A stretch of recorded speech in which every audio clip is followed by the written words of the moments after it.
Hi, best ever listeners, and welcome back to another episode of the Syndication School series, a free resource focused on the how-tos of apartment syndication. As always, I'm your host, Theo Hicks. So each week, we air two Syndication School episodes every Tuesday and Wednesday. Those are released on the Best Real Estate Investing Advice Ever show on iTunes. And we also post them a little bit later in the week in video form on our YouTube channel, so you can check those out in either form. And those focus on a specific aspect of the apartment syndication investment strategy. And for a lot of these episodes, a lot of these series, we offer a free resource. These are free PowerPoint presentation templates, free Excel calculator templates, free how-to guides, something free download for free that accompanies the episode and the series. And all of those free documents, as well as past Syndication School series and episodes, can be found at syndicationschool.com. In this episode, we're going to dive into the LLCs in apartment syndication, the limited liability companies in apartment syndications. So this is going to be entitled "Everything You Need to Know About the LLCs in Apartment Syndication." This is going to be a pretty detailed episode. So I'm going to we're going to offer the document that I'm using as a guide for free. That way you can read through all of this and have an understanding of all the various LLCs you're going to want to create when you're doing an apartment syndication deal. And so this is particularly what Joe does for his deals. This is not the end all be all. Whereas this is going to be an example of how Joe does his deals and most likely what most syndicators do. But before we get into that, disclaimer, as you know, I'm not an attorney. I'm not a securities attorney. I'm not a real estate attorney. So this is going to be a general overview of the types of LLCs that Joe uses for his deals when he's doing his apartment syndications based on his experience. And we always recommend speaking with your attorney, your real estate attorney, your securities attorney prior to forming any sort of LLC, prior to making any sort of legal decision. This is just a guide to push you in the right direction. So if you're able to, I recommend having this document open. If not, no problem. Download it later and read through it. It's pretty self-explanatory. So there are actually going to be 4 different LLCs that are created for the purposes of an apartment syndication. And the first one is just going to be your company's LLC. So, Theo Hicks LLC, Joe Fairless LLC, Ashcroft Capital LLC. And it's going to be the limited liability company that has an operating agreement that defines the roles, responsibilities, and ownership percentages for the apartment syndicators. So this is going to be the main LLC that you will create for your company. So if it's you and one other business partner, you create this LLC, and the operating agreement is between you and your business partner, outlining who does what and who owns what percentage of the company. And then a little bit later on, when we talk about the third LLC, so this so your company LLC is actually going to be a member of a later LLC. So I'll explain that once I get down to that point. So these are all kind of like connected in a like a web, which is why it's important to have this document so you can kind of follow along easier. And then this LLC will also has the rights to contractual rights to purchase properties. And then it has a right to assign the contract to the LLC, the property specific LLC, which we'll get into next. So when do you create this LLC? Well, the specific time to create your company's LLC, people have their different opinions on when to create it. Our recommendation is to actually wait until you have your first deal under contract, right? It doesn't take a long time to create an LLC, maybe like a week. And it's better to do it once you have the deal under contract, just because if for some reason you and your business partner don't end up doing a deal, you've kind of wasted that money required to form that LLC. At the very least, don't form it until you are familiar with the apartment syndication process and are serious about doing a deal. So don't just, listen to syndication school one time, like, this sounds great. I want to become an apartment syndicator. And before listening to all syndication school episodes, before finding a business partner, before creating a team, before educating yourself in the process, you just go out there and form an LLC. That's not what you want to do. At the very least, wait until you're actually educated on the process and then are committed to doing a deal. So that's number one, is going to be your company LLC.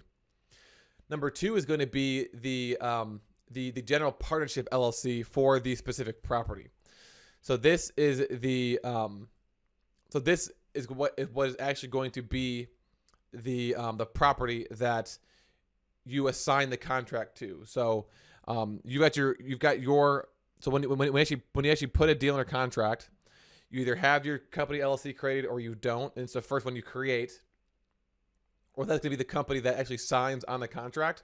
And then you're going to actually assign that contract to the general partnership LLC for that particular property that you've created. So your company LLC is going to be used for all deals. These next ones are going to be specific to a deal. So the property general partnership LLC is the property that owns and operates the apartment. It is and then the sole member of the LLC is going to be an LLC that we talk about in a second. And the managers of this LLC are the individuals who sign on the loan. Being the general partnership LLC, this is the LLC that has unlimited liability in the deal, whereas your passive investors, the LP, has limited liability in the deal. As I mentioned, this LLC is going to be newly created for each new deal. And you create this LLC once you have the deal under contract, because you don't know how to name the thing until you actually have the deal under contract. So that is going to be the format of this is going to be the property name GP LLC. Number three is going to be it's going to be your company name, property name LLC. And this LLC is the sole member of the general partner, which is the LLC I just talked about. And this is actually considered a class B limited partner, or a class C limited partner if you're offering class A and class B shares to your limited partners. So in other words, this is the LLC. This LLC has an ownership stake in the specific property LLC. And this ownership stake is the percentage of the deal that is taken by the GP. So if you are doing a 70-30 split, then this LLC, your company name, property name LLC, has a 30% share in the deal. And so this LLC is what allows you as a syndicator to take your portion of the profits. Now, the members of this LLC are going to be your main company name LLC, and then the last LLC we're going to talk about in a second, as well as if the loan guarantor is a third party. And then the managers of this LLC are going to be you and your business partners. And like the previous LLC, as I mentioned, these are going to be newly created for each deal and won't be created until the deal is under contract. The last LLC is going to be the property name LLC.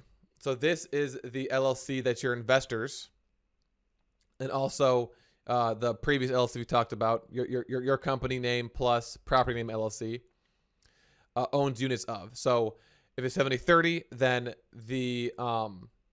your company name, property name LLC owns 30%, and then your individual investors own 70%, combined. So maybe one owns 1%, 10%, 12%, whatever, depending on how much they invested. And then there's going to be a subscription agreement for this LLC, property name LLC, that outlines the price of the units, which the investors agree to pay, and the general partners agree to give them the specified ownership stake in that LLC. So Class A and then Class B, when applicable, if you're doing Class A and Class B units to your investors, are owned by your investors. And then Class B or Class C, again, if you're doing Class A and Class B for your investors, are owned by you and your company. And this is a newly created LLC for each deal. And it is going to be created after you put a deal under contract. So to summarize, you've got your main company, LLC, which is going to be a member of that LLC that I talked about, the third LLC, which owns a 30% stake in the deal. And it also has the rights to assign the contract to the general partnership LLC. The general partnership LLC is going to be the sole member of the LLC that has a 30% stake in the deal. And then your company name plus property name LLC is the one that has the 30% stake in the deal.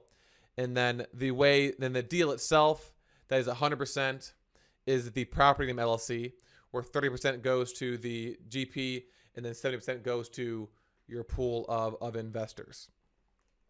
So again, I highly recommend downloading this free document, just so you can clearly see, what LLCs are a member of what, who's a manager of what, how the money flows from the deal to the GP and the LPs and things like that. And so we're gonna have that document available for free to download in the show notes of this episode, as well as in the description of the YouTube channel. And of course, you can also find it at syndicationschool.com. So a little bit of a shorter of an episode. Again, I recommend downloading the document, but as well consulting with your attorney before you start creating these LLCs, which you're going to have to do anyways when you're creating the PPM. So might as well have them help you create the LLCs.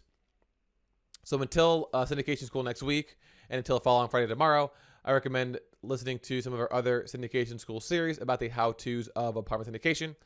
And make sure you also, again, download this free document to have a better understanding of what we discussed today. And thank you for listening. Until we talk again, have the best of your day, and we will talk to you soon.